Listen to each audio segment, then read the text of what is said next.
এইটে পড়ি, বয়স হলো 9 বছর। আবার একটু শুনতে চাই আমরা।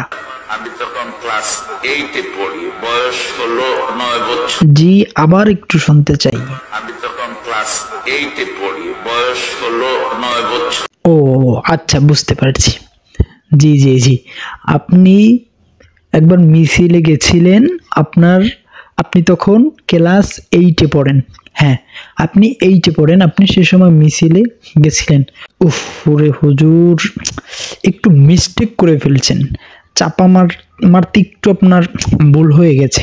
আপনার একটু বয়স বাড়িয়ে বলার দরকার ছিল। আপনি বললেন আমি 8-এ পড়ি, আর বয়স ছিল তখন 9 বছর। এটা তো মানা গেল না হুজুর। তাহলে মনে হয় আপনি 1 বছর পর থেকেই লেখাপড়া শুরু করছেন, অর্থাৎ আপনার মায়ের গর্ভের থেকে বের হয়েই মনে হয় আপনি স্কুলের পথে রওনা হয়েছিলেন বা মাদ্রাসার পথে রওনা হয়েছিলেন, অর্থাৎ আমি ক্লাসে পড়তেছিলেন। সম্ভবত আপনার কথা দ্বারা তো এটাই বোঝা যায়। হুজুর, আসলে আপনি যে চাপা মারেন, এই কথাগুলো দ্বারাই বোঝা যায়। আমি অনেক ভিডিও আপনাকে নিয়ে তৈরি করেছি, প্রিয় দর্শক শ্রোতা, আপনারাও দেখেছেন যে আমি বিভিন্ন রকমের তাকে নিয়ে ভিডিও বানাইছি। দেখেন, আমি যে মিথ্যা বলি না, সত্য বলি, নির্ঘাত প্রমাণ আপনারাই দেখেন।